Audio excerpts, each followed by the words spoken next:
Welcome back to the Reset and Reclaim podcast, Real Steps, Real Growth, Real You. This is episode 11, the difference between self-esteem and self-worth. Today we're exploring two words that often get used interchangeably, but actually mean very different things, self-esteem and self-worth. Self-esteem is how you measure your abilities, your skills, and the things you accomplish. Self-worth runs deeper. It's the unshakable belief that you are valuable simply because you exist, no matter what you achieve or how perfectly you perform. When these two get tangled, it's easy to tie your value to your productivity, your appearance, or the approval of others. But when you learn how to separate them, you unlock a new kind of freedom. You begin to move through life with more peace, more confidence, and more authenticity. In this episode, we'll break down the difference between self-esteem and self-worth, why both matter, and how to start building a healthier relationship with yourself right now. So if you've ever wondered why your achievements don't always make you feel fulfilled, or if you're ready to root your confidence in something deeper than external success, this conversation is for you. Let's get into it. The truth about confidence. Have you ever walked into a room and immediately felt your shoulders tighten, your voice shrink, and your mind start racing with questions like, do I even belong here? What if I mess up? What if they notice how nervous I am? If you have, you're not alone. That flutter of self-doubt, that quiet inner critic, is something every single one of us wrestles with. Yes, even the people who look like they have it all together. Confidence isn't about never doubting yourself. It's about building a steady inner foundation you can lean on, even when your nerves are loud. In today's episode of Reset Reclaim, we're diving into 5 confidence habits every empowered woman practices. These are not quick fixes or overnight tricks. They're small, intentional shifts you can weave into your daily life habits that, over time, help you feel stronger, more grounded, and more authentically yourself. And here's the good news. You don't have to be born with confidence. You practice it. You grow it. You embody it.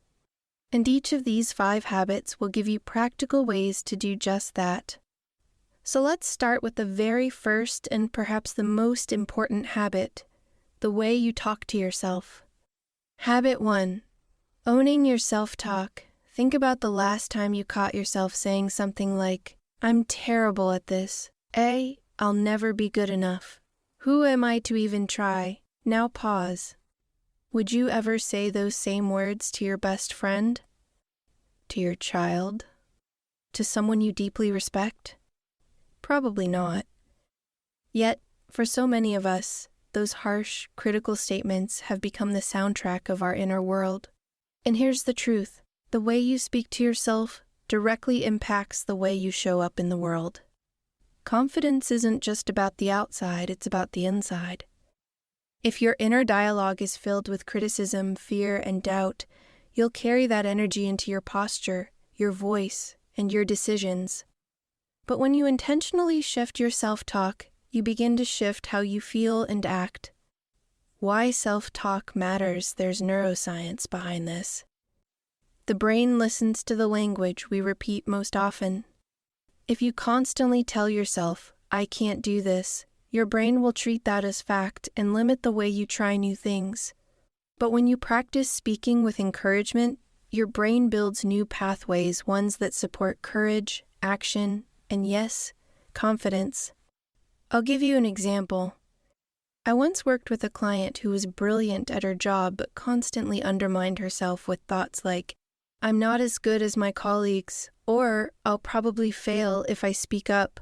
We worked together to create new, intentional affirmations. Instead of, I'm not good enough, she began to say, I bring value and perspective no one else can. At first, she felt silly saying it. But over time, those words became a steady foundation. She started speaking up more in meetings, asking for projects she wanted, and even advocating for a promotion. That's the power of owning your self-talk. It reshapes your inner story so you can live a bolder outer story. Practical shifts you can make today, so how do you start shifting your self-talk? Here are 3 practical ways. Catch and replace. The first step is awareness. Notice when a negative thought pops up. Pause, and then replace it with something truer and more empowering. Instead of "I'll never figure this out," try "I'm learning, and every step gets me closer." Instead of "I always mess things up," try "I'm growing, and mistakes are part of the process." Create anchor statements. Write down 3 confidence statements you can come back to whenever doubt creeps in. For example, "I am resourceful. My presence has value. I am becoming more confident each day." Keep these on your phone, sticky notes, or even as reminders on your calendar. Practice out loud. Confidence grows when your body hears your voice. Try saying your affirmations out loud in the mirror. At first, it may feel awkward, but that's okay. The more you do it, the more natural it becomes. Mini guided exercise. Let's try something right now, together. Take a deep breath.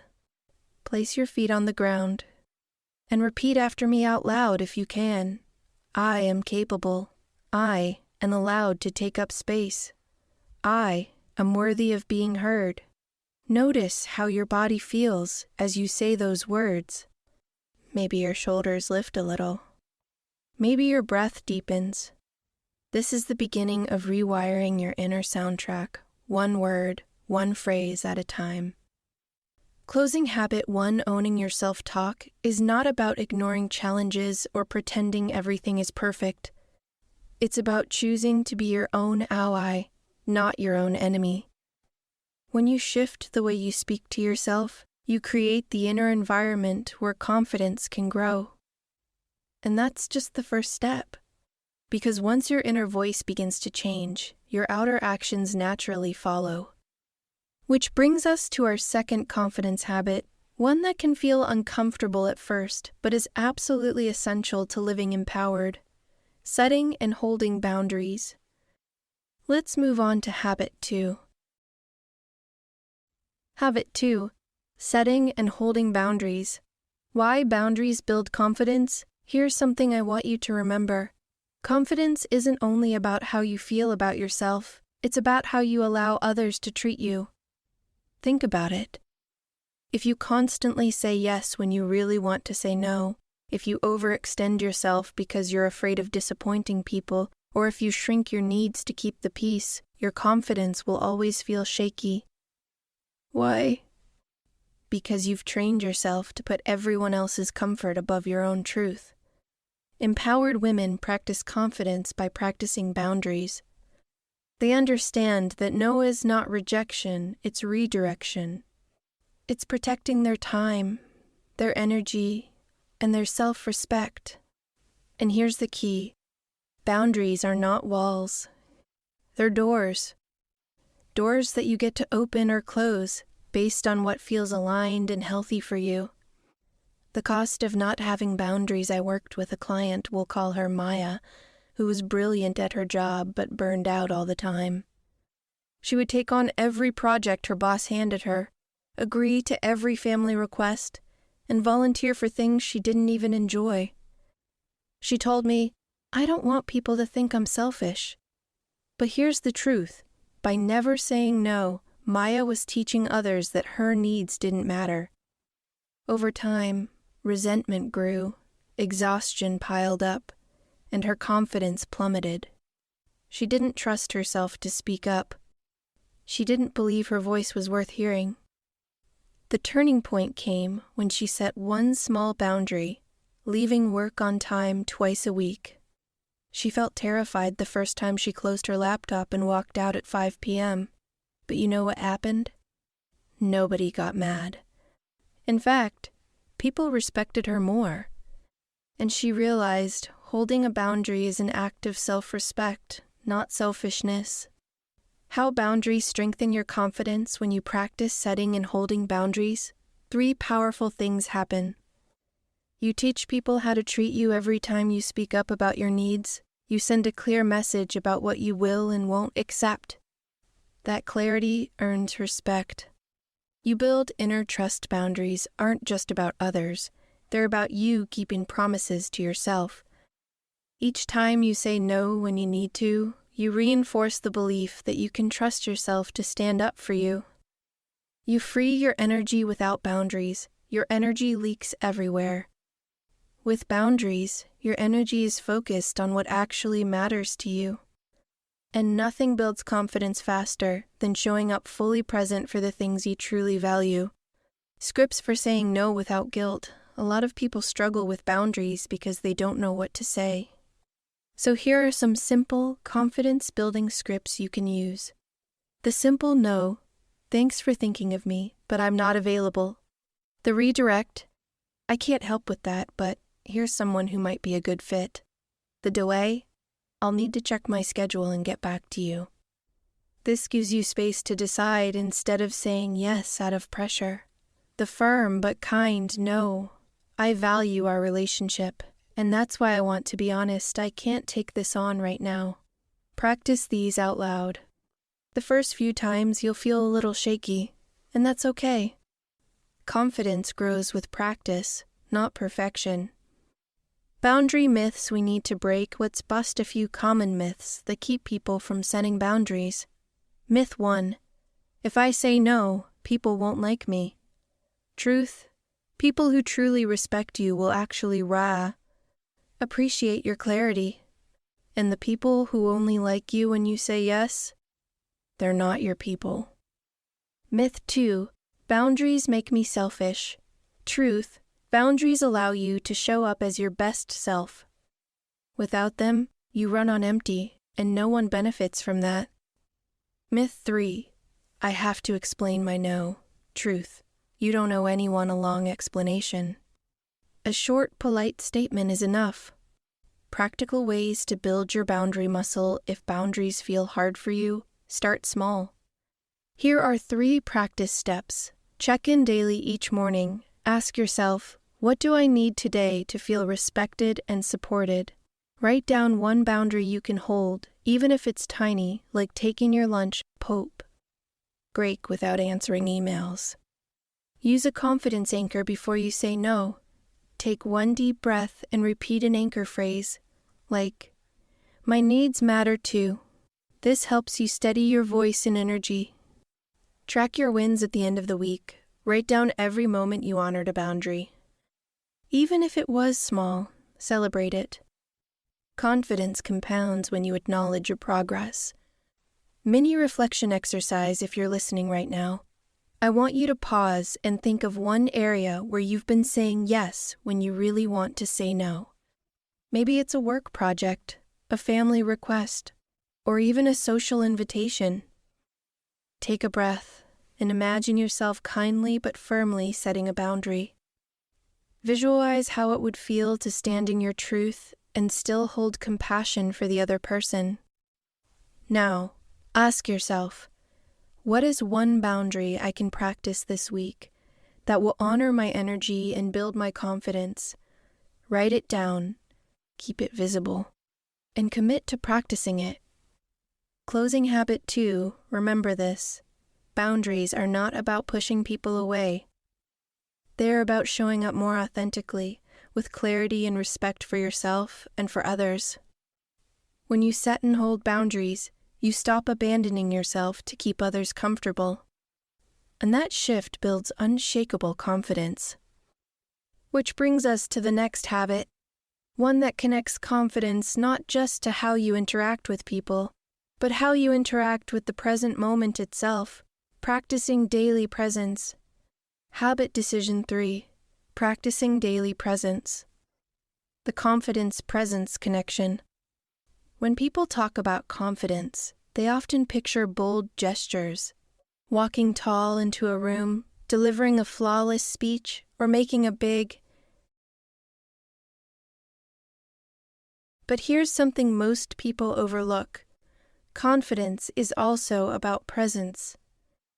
When you're present, fully grounded in the here and now, you project calm, clarity, and authenticity. People sense it. They lean in. They trust you. Think about someone you admire who radiates confidence. Chances are, it's not just what they say or do, it's the way they make you feel seen when you're with them.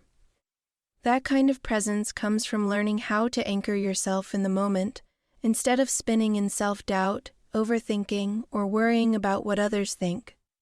Why presence builds confidence? Let's get practical. Presence calms your nervous system. When you bring awareness back to your body and breath, you reduce stress hormones and create space for clarity. Presence interrupts negative spirals. Instead of letting one doubtful thought snowball into a full inner storm, presence helps you pause and reset. Presence makes you more authentic. When you're here, in the moment, you stop rehearsing how you should act and start showing up as your true self. Confidence is less about performing and more about being. Presence teaches you how to be. A story of rediscovering presence. One of my clients, let's call her Sophia, struggled with constant anxiety at work. Before every meeting, she would rehearse every possible way things could go wrong. By the time the meeting started, she was already exhausted and withdrawn. When we worked together, I introduced her to a simple presence practice, taking 3 slow breaths before speaking. At first, she resisted. It felt too simple, but she committed to trying it. And slowly, she noticed a shift. Instead of racing through her words, she began to pause, breathe, and then speak with more clarity. Her colleagues even commented, "You sound so calm when you share your ideas." That was the turning point. Sophia realized she didn't need to fake confidence, she needed to practice presence. Practical exhale presence tools for 6 you can try. Here are 3 daily practices you can start using right away. The breath reset. Anytime you feel nerves rising, pause and breathe in for a count of 4, hold for 4, and do this for 3 cycles. This simple pattern signals safety to your nervous system and brings you back to center. Grounding with your senses, pick one sense and focus fully on it for 30 seconds. For example, feel the texture of your chair, notice the details of a plant on your desk, or listen closely to the hum of your environment. This small act pulls you back into the present moment. The one thing rule when your mind is juggling a million worries, ask, what's the one thing I can do right now? Confidence grows when you shrink the overwhelm into one clear action. Journaling prompt for presence at the end of your day. Ask yourself, when did I feel most present today? When did I feel distracted or disconnected? What can I do tomorrow to create more of those present moments? Writing this down helps you notice patterns and make small adjustments that add up over time. Mini guided exercise, the power pose plus breath. Let's do a quick reset together. Sit or stand tall. Roll your shoulders back. Place your feet firmly on the ground. Take a slow inhale through your nose, hold, and release through your mouth with a sigh. Now, imagine a thread gently lifting the crown of your head toward the ceiling. Place your hands on your hips or stretch your arms upward, whatever feels powerful for you. Stay here for 20 seconds, breathing deeply. Notice how your body shifts. Even just 20 seconds of presence in your body can create a ripple of confidence in your mind. Why this matters beyond you practicing presence doesn't just help you. It helps everyone around you. When you show up fully present in a conversation, the person across from you feels valued. When you lead a team meeting with presence, your calm energy sets the tone for everyone else. And when you practice presence with yourself during a walk, journaling, or sipping your coffee, you remind yourself that you are worthy of your own attention. That is confidence in action. Closing habit 3: presence is not about perfection. It's not about silencing every thought or eliminating every distraction. It's about choosing to return, again and again, to this moment. And the more often you return, the more grounded, authentic, and confident you become. So far, we've talked about owning your self-talk and setting boundaries, and now, practicing daily presence. Each of these habits reinforces the other. Together, they start to weave a strong fabric of confidence that you can carry anywhere. Next, we're moving into a habit that might surprise you. A habit that feels small, but makes a massive difference over time: celebrating your wins. Habit 4: celebrating small wins. Why celebrating builds confidence. When you think about confidence, you might imagine the big moments: landing a dream job, finishing a degree, speaking on a stage. And yes, those moments matter. But here's the thing: confidence isn't built in the big wins. It's built in the small ones. Most of us are so focused on what's next that we forget to pause and acknowledge what we've already done. We downplay our progress. Sure, I finished that project, but it wasn't perfect. Yes, I spoke up, but I stumbled over my words. I worked out today, but it was only 20 minutes. Every time you dismiss a win, you teach your brain that nothing you do is enough. But when you pause to celebrate even tiny progress, you train your brain to recognize growth, to see yourself as capable, and to keep building momentum. The science of celebration isn't just about feeling good, it's about rewiring your brain. Neuroscience tells us that when you acknowledge a win, your brain releases dopamine, the reward chemical. That dopamine hit doesn't just make you feel good in the moment, it strengthens the neural pathway that says, I can do this. I want to keep doing this. Think of it like training a muscle. The more you celebrate small wins, the stronger your confidence muscle becomes. A story of overlooking wins: I once worked with a client named Jasmine who constantly told me, I'm not confident enough to apply for leadership roles. When I asked her what progress she had made recently, she shrugged. Nothing big. But when we dug deeper, we uncovered plenty. She had given a presentation at work, started going to the gym twice a week, and even had a tough conversation with a family member. She'd dismissed all of it as not enough. We started a simple practice. At the end of each day, she wrote down 3 wins, no matter how small. Some days it was, I drank enough water. Other days it was, I sent an email I'd been avoiding. Within a month, her language shifted. Instead of saying, I'm not confident, she began to say, I'm getting stronger. The small celebrations created proof in her brain that she was moving forward, and that proof became the foundation of her confidence. Practical ways to celebrate your wins. Here are some simple ways to start celebrating your own small wins. The daily win journal at the end of each day. Write down 3 things you did well. They don't have to be big, just honest. Over time, this becomes a powerful record of your growth. Verbal acknowledgement: say your wins out loud. Share them with a friend, a partner, or even yourself in the mirror. Speaking them reinforces their importance. Micro-celebrations: build little rituals to honor your progress. Light a candle after completing a task. Play your favorite song after sending a difficult email. Do a little victory dance after finishing a workout. These signals teach your brain, yes, this matters. Journaling prompt for celebration tonight. Before you go to bed, try this. Write down 1 thing you're proud of from today. Then, write down why it mattered. For example, I reached out to a colleague for help. That mattered because it showed I'm willing to ask for support instead of doing everything alone. The second step, the why it mattered, deepens the impact. It connects your actions to your identity, and that builds long-term confidence. Mini guided exercise. Naming your wins. Let's pause right now. Think of the last 7 days. What's one thing you did that you haven't given yourself credit for? Maybe you made a healthy meal. Maybe you asked a question in a meeting. Maybe you simply got through a hard day. Take a deep breath and say out loud, "That was a win, and I'm proud of myself."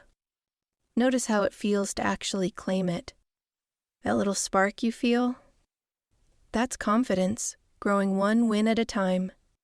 Why this matters beyond you: when you celebrate your own wins, you also give others permission to celebrate theirs.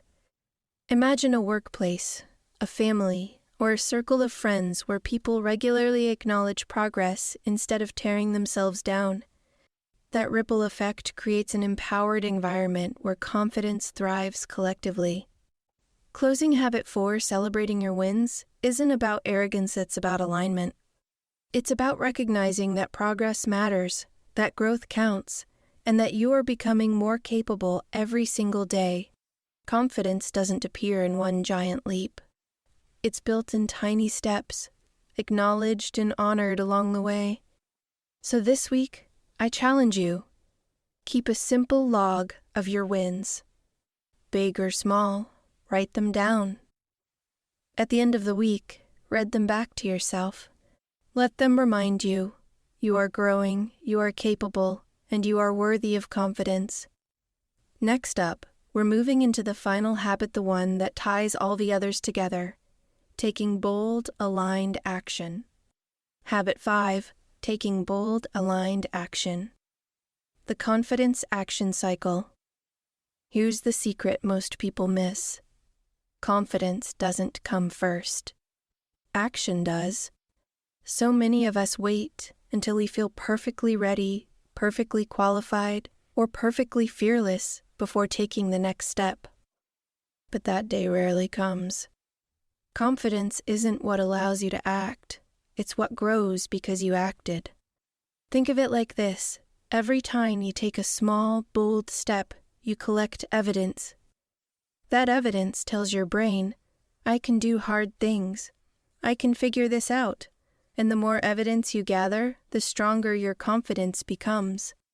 What bold, aligned action really means, notice I didn't just say, take bold action. I said bold, aligned action. Bold means it stretches you outside your comfort zone.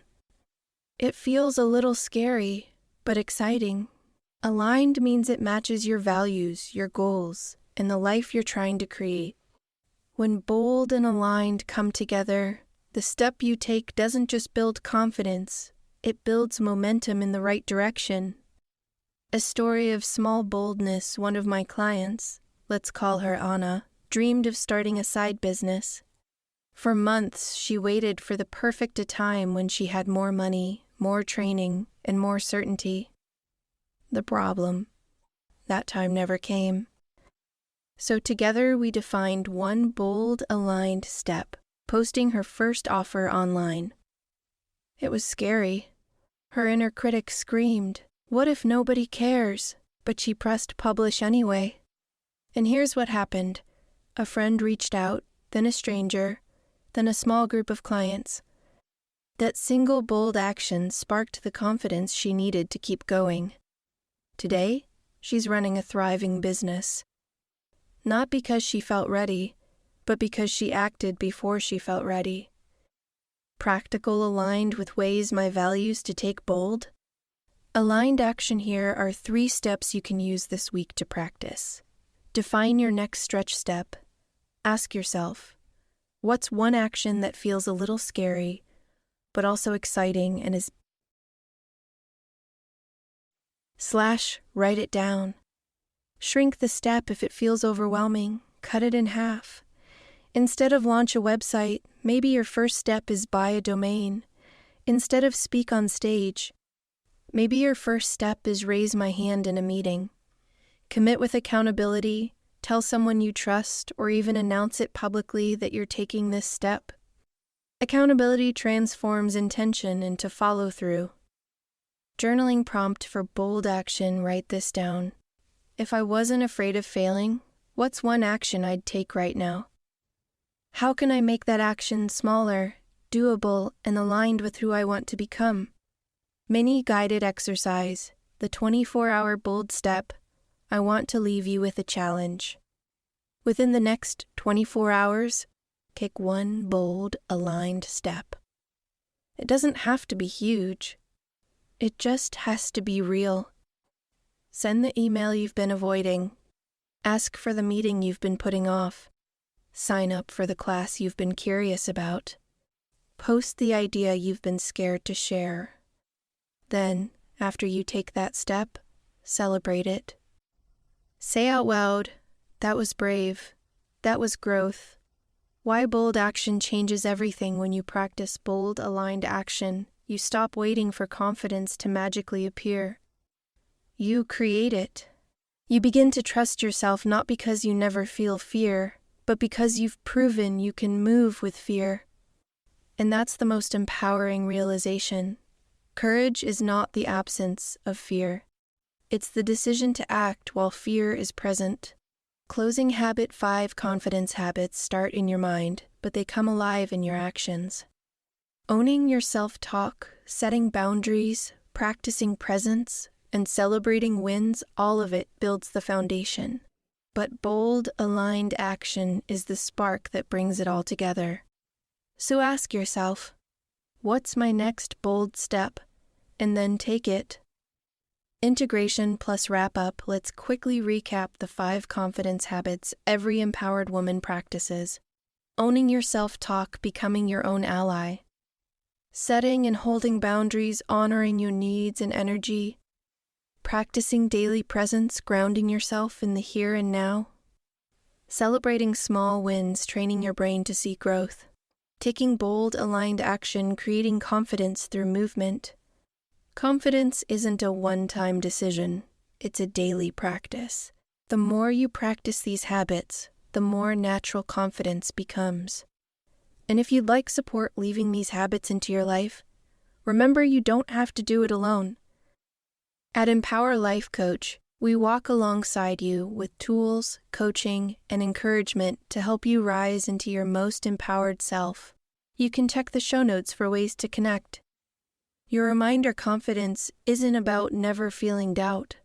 It's about choosing to show up anyway, to take the next aligned step, and to trust that you're growing into exactly who you're meant to be. Let's wrap up. We've bold covered, a lot aligned today action. 5 confidence habits that can transform the way you show up in your life.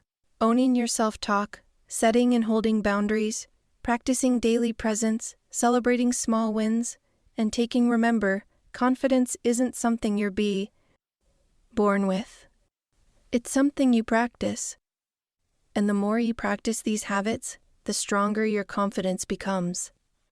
If you'd like a safe space to grow these habits, connect with others on the same journey, and get real tools you can apply right away, check out our free consultations. You'll find the link in the show notes.